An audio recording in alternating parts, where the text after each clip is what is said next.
विद्यार्थी मित्रांनो, मागील व्हिडिओमध्ये आपण सराव संच 3.1 यामध्ये प्रश्न क्रमांक 1 घातांक वापरून पुढील संख्या लिहा, घातांक वापरून संख्या कशा लिहायच्या याबद्दलची माहिती घेतली आहे।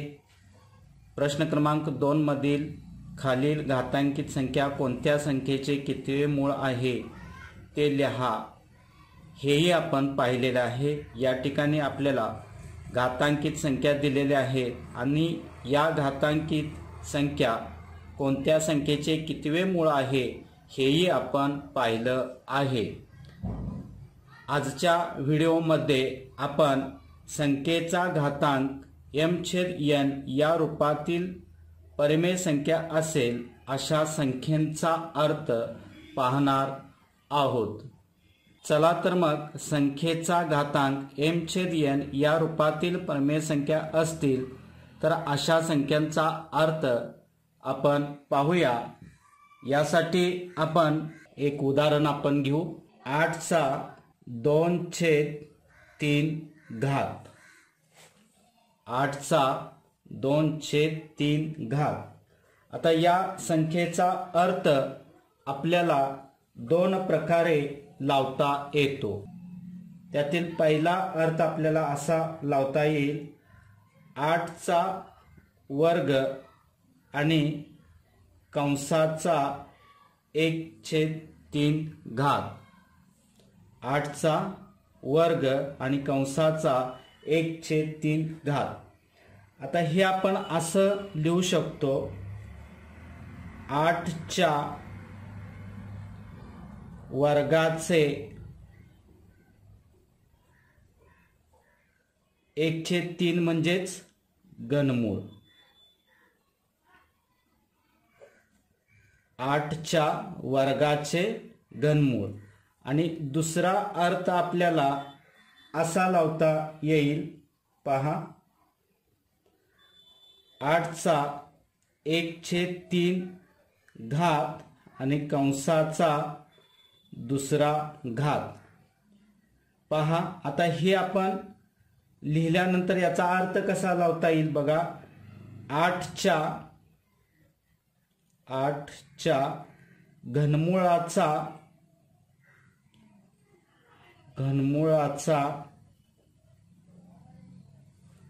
वर्ग किंवा दुसरा घात।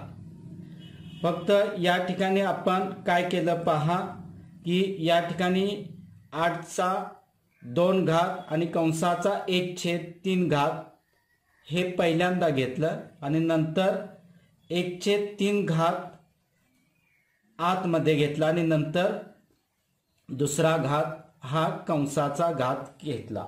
दुसरं एक उदाहरण आपण पाहूया। 27चा 4/5 घात। या संख्येचा सुद्धा आपल्याला दोन प्रकारे अर्थ लावता येतो।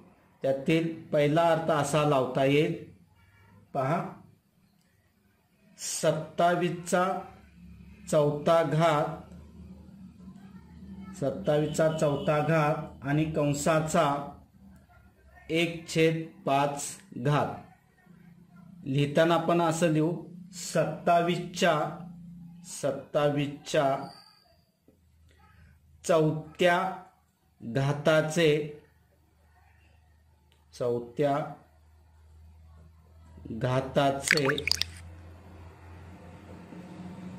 5वे मूळ।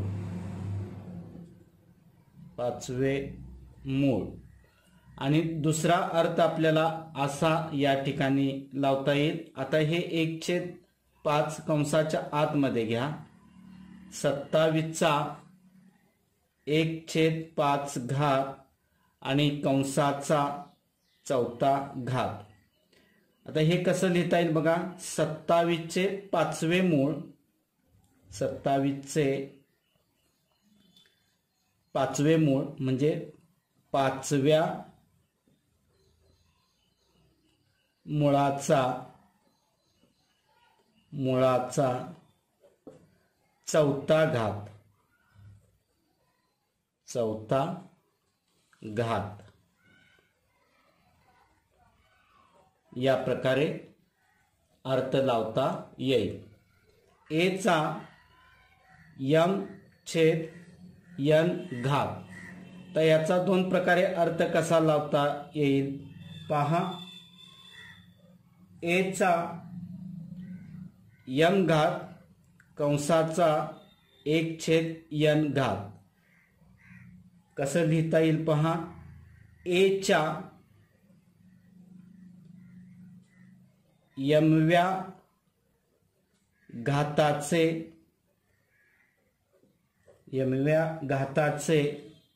nवे मूळ असा एक अर्थ लावता येईल. आणि दुसरा अर्थ आपल्याला असा लावता येईल. ए चा 1/n घात आणि कंसाचा m घात. आता हे मूळ आहे, मग कसं लिहिता येईल बघा. ए च्या nव्या मुळाचे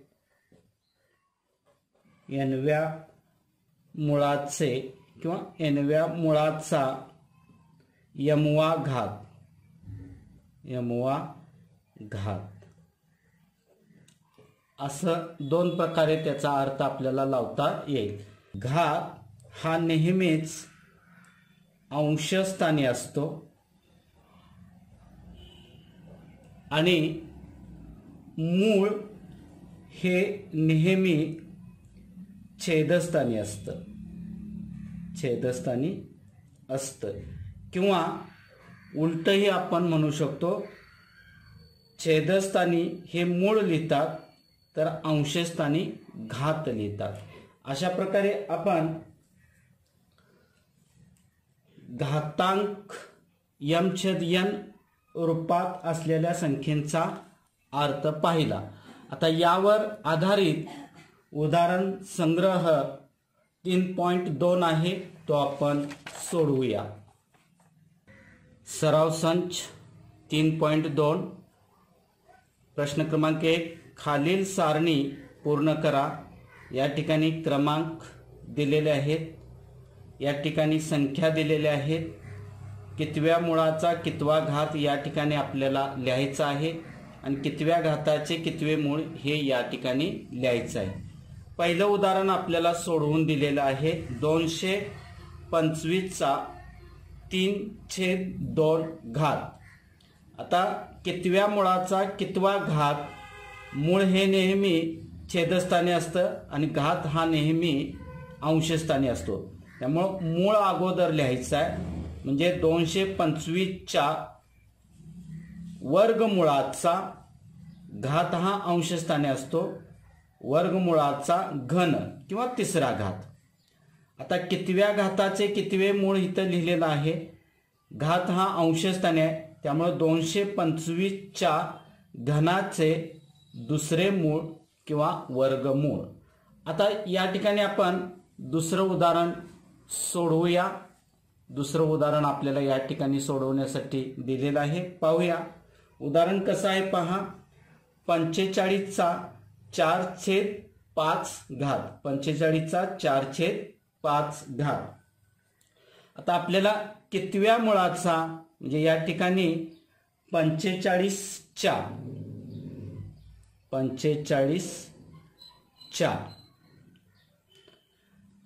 कितव्या मुळाचा, मूळ 5वा आहे. 45च्या 5व्या मुळाचा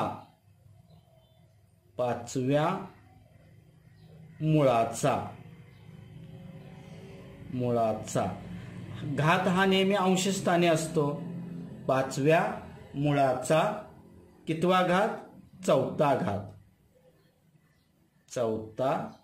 घात.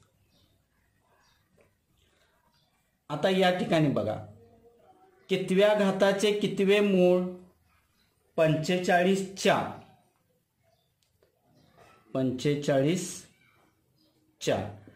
कितव्या घाताचे, घात अंशस्थानी असतो. 4थ्या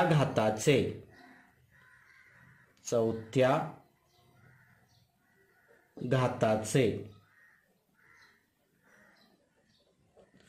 कितवे मूळ आणि म्हणून या ठिकाणी 5वे मूळ असं लिहू आपण. 5वे मूळ. त्यानंतर तिसरं उदाहरण पहा. 81चा 6/7 घात कितव्या मुळाचा कितवा घात. आता संख्या दिलेली आहे 81, त्यामुळे 81च्या हे अगोदर लिहायचं. 81च्या कितव्या मुळाचा, मूळ कुठं असतं, छेदस्थानी. 7व्या मुळाचा, 7व्या मुळाचा. कितवा घात, घात हा अंशस्थानी असतो, त्यामुळे या ठिकाणी येणार 6वा घात. 6वा घात. त्यानंतर पुढे लिहायचं आहे आपल्याला कितव्या घाताचे कितवे मूळ. सुरुवातीला संख्या लिहा. 81च्या कितव्या घाताचे, घात अंशस्थानी असतो, 6व्या घाताचे. 6व्या घाताचे. कितवे मूळ, मूळ कुठं असतं, छेदस्थानी. छेदस्थानी किती संख्या दिली, 7, म्हणून 7वे मूळ. 7वे मूळ. ओके. आता यानंतर आपल्याला चौथं उदाहरण सोडवायचं आहे. चौथं उदाहरण आणि 5वं उदाहरण अशी 2 उदाहरणं आपल्याला सोडवायची आहेत. पहा या ठिकाणी 100चा 4/10. मग या ठिकाणी अगोदर 100च्या असं लिहायचं. 100च्या कितव्या मुळाचा, मूळ कुठं असतं, छेदस्थानी असतं, म्हणजे 10व्या मुळाचा. 10व्या मुळाचा. कितवा घात, घात अंशस्थानी असतो, घातांक 4, म्हणून 4था घात. 4था घात.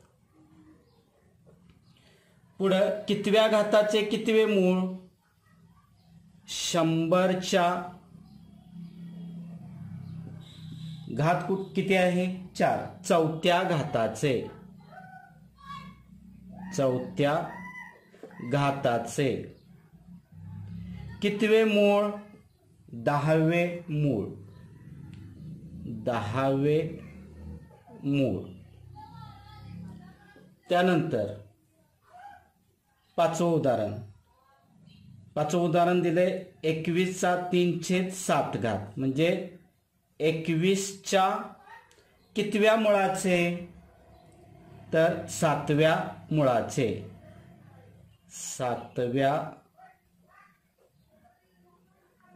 7व्या मुळाचा. 7व्या मुळाचा. कितवा घात, 3रा घात. 3रा घात. त्यानंतर कितव्या घाताचे कितवे मूळ. 21च्या कितव्या घाताचे, तर या ठिकाणी 3ऱ्या घाताचे. 3ऱ्या घाताचे. कितवे मूळ, मूळ हे छेदस्थानी असतं, 7वे मूळ. 7वे मूळ. अशा प्रकारे विद्यार्थी मित्रांनो आपण ही सारणी पूर्ण केलेली आहे. आता यानंतर दुसरा प्रश्न आपल्याला दिलेला आहे तो पाहूया या ठिकाणी. दुसरा प्रश्न काय आहे पहा. परिमेय घातांक रूपात व्यक्त करा. 121च्या 5व्या घाताचे वर्गमूळ. घात कितवा आहे, 5वा. घात कुठं लिहितो आपण, अंशस्थानी. वर्गमूळ, मूळ कुठं लिहितो आपण, छेदस्थानी. वर्ग म्हणजे 2, म्हणजे या ठिकाणी आपण असं लिहू 121चा 21चा घात 5वा, त्यामुळं घात आपण अंशस्थानी लिहितो आणि मूळ किती दिले आपल्याला 2, म्हणजे 121चा 5/2 घात. त्यानंतर 324च्या चौथ्या मुळाचा घन, 324 संख्या अगोदर लिहू आपण या ठिकाणी 324. आता मूळ किती दिलंय 4 आणि घन म्हणजे 3. मग मूळ कुठं लिहितो आपण, मूळ लिहितो आपण छेदस्थानी. किती दिलंय मूळ 4, ते या ठिकाणी 4 लिहा. आणि घात किती दिलाय 3, आणि म्हणून आपण या ठिकाणी लिहिणार आहोत घात घन, म्हणजेच या ठिकाणी 3 लिहितो आपण अंशस्थानी, म्हणजे 324चा 3/4 घात. त्यानंतर आपल्याला पुढचं उदाहरण विचारलेलं आहे तिसऱ्या उदाहरणात काय दिलंय पहा. या ठिकाणी आपल्याला तिसऱ्या उदाहरणामध्ये आपल्याला 364च्या अगोदर संख्या लिहून घ्या, 364 च्या वर्गाचे 5वे मूळ. वर्ग हा म्हणजे 2 हा घात दिलाय, तो आपण अंशस्थानी लिहितो. आणि मूळ हे छेदस्थानी लिहायचं. मूळ किती दिलंय 5, म्हणजे 364चा 2/5 घात. आणि त्यानंतर चौथं उदाहरण दिलेलं आहे आपल्याला 3च्या घनमूळचा घन, म्हणजे संख्या अगोदर लिहूया 3, घनमूळ, मूळ दिलंय 3 आणि घात दिलाय 3, म्हणजे 3चा 3/3 घात. विद्यार्थी मित्रांनो, अशा प्रकारे आपण सराव संच 3.2 पाहिला. या पुढील व्हिडिओमध्ये आपण घन कसा करायचा आणि घनमुळाविषयीची माहिती जाणून घेणार आहोत. नक्कीच माझ्या चॅनेलला सबस्क्राईब करा. धन्यवाद.